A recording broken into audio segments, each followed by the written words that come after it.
I work with a lot of people that are very successful financially, and what I notice is that even they are putting things off into the future that they could easily do now. So beware that this is a trap of the mind. I'm going to show you a few tips for how to bring some of that back into the present, for one thing, and show you a few ways to guard your time for another. Now, I have a client currently who's selling his business, and it's the same sort of thing. He's selling it because he wants this and that, presumably more money and or more time. If you want more money or more time, what do you want it for? You could say, I want to learn a language, I want to travel to Europe, I want to learn to cook, I want to learn to engineer, whatever it is. The thing is, a lot of people that I know are waiting to retire before they make art or do something creative. Now I know, as a painter, a lot of the great painters in history made paintings and art while they were completely broke. They didn't have to wait for anything. Some of them built their whole life around being completely broke. And that allowed them to pour their soul into this one thing. As Cal Newport says in Slow Productivity, the first principle is do fewer things. Like, what can you do, obsess over, and get really good at? How can you clear some of the clutter out of your life so that you can get good at that thing? And that's not an idealization of like, someday I'm going to paint my masterpiece. It's more like sit at the kitchen table and sketch for 20 minutes a day. Someday I'm going to be an enlightened master. Sit before bed and meditate for 20 minutes a day. Everything starts somewhere. I'm going to learn, I'm going to go travel on an adventure. Go on an adventure through your neighborhood. Start to get fit, start to move, start to become present. As Gary Snyder said when someone said they want to get closer to nature, he goes, go get closer to the plants in your backyard. Because everything starts now and here in the moment, which is the only thing there is. I mean, yes, it makes sense to put some of our attention toward the future. However, these beautiful systems in the moment can do that and also be fulfilling. So, one thing you want to do is look at your calendar and cut out 90% of what you're doing because it's not necessary, or it's not leading you to your goal, or you can outsource it, or you can find help for it. Whatever you need to do, to have a calendar where you glance at that and you're like, oh, I know what this person is doing with their life. I got a past life transmission a few years ago, and every lifetime is like he was a farmer, or he made pottery on the side, he had 2 kids, that's the end. That's the whole summary. Seeing your life summarized in 2 sentences is a very fascinating thing, because I'm like, how would someone summarize my life now? He worked in an office. He died. He had 2 kids. What is it? So how do you start to build your life? There's only so much time to start doing what's most important. And I'm speaking to you as well as myself. I run a few companies, I consult with clients, and what I want to do most is write books and novels that move people, which I do work on. And I also want to do these group events, these Bloom events, to deliver my different models to groups. And how this stacked purpose is that it allowed me to travel, I can fund the travel, I can bring my family, I can contribute in a way that's meaningful, I can connect with humans that are up to beautiful things, etc. All these stacked layers of like a reason for doing that thing. And when I was a painter, it met some of my purpose, like I was doing something meaningful, I had time to ponder, time to think, very focused endeavor, and a lens through which to see the world when I went to like museums and I went to Paris. However, I was never with people, and I didn't really feel like I was having a tangible impact. I was even trying to create healing artwork, and I never once saw anyone heal from it. I mean, I hear of Rothko, people go to the chapel and cry, or cry in front of his paintings, and I've felt the semblance of that emotion in front of his paintings as well. For me, though, it was more tangible to touch people and help them heal, physically, psychologically. So that's what I started doing.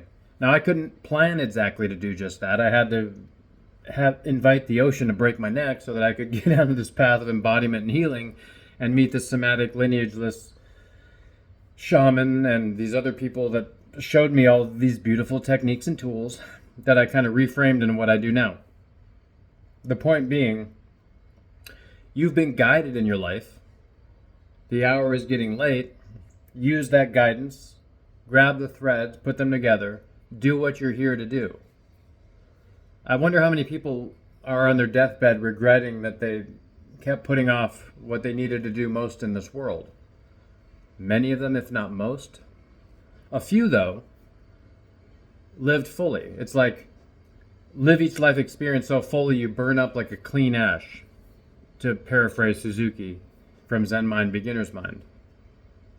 Like, when you die, when you lay down for your final breaths, then it's too late.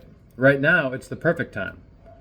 As they say in the Chinese proverb, the best time to plant a tree was 20 years ago.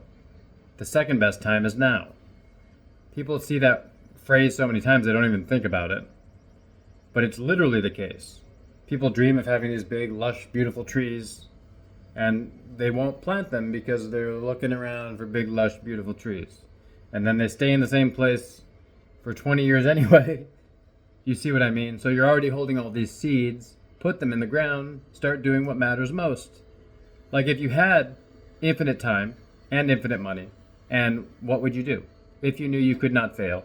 Sorry, that's my vacuuming robot thing coming near.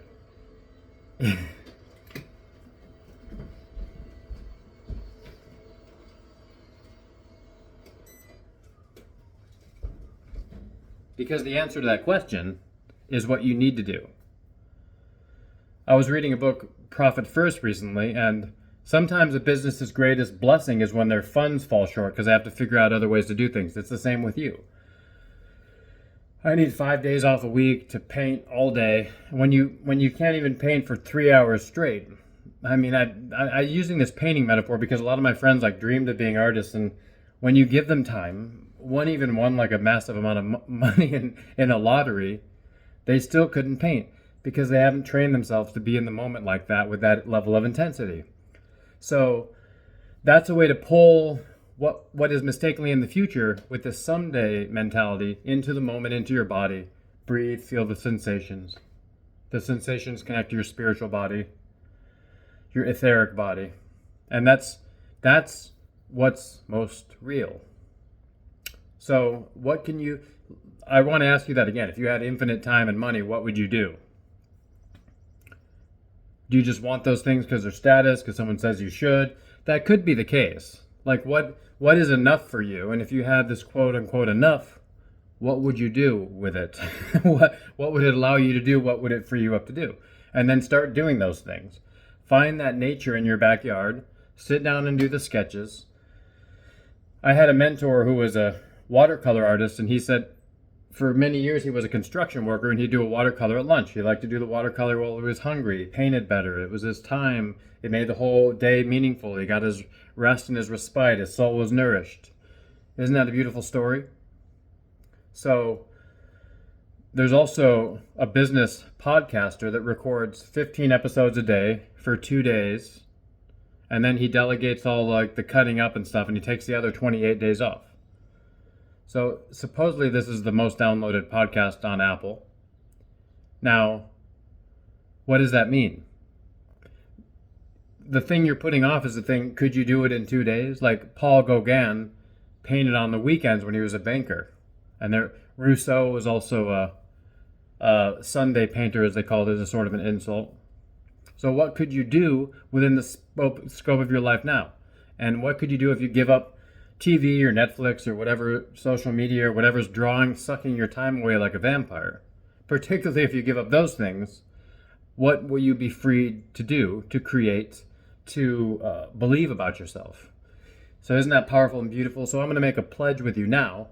I'm going to focus on developing this group work, the protocols, the systems, the venues this week. And I will deliver begin enrollment at the end of the week. So that's my promise to you. What will you do this week to move your life forward? And put it in the comments. Hold yourself accountable. I'll see you on the other side. Let's do this. Thank you so much for being here.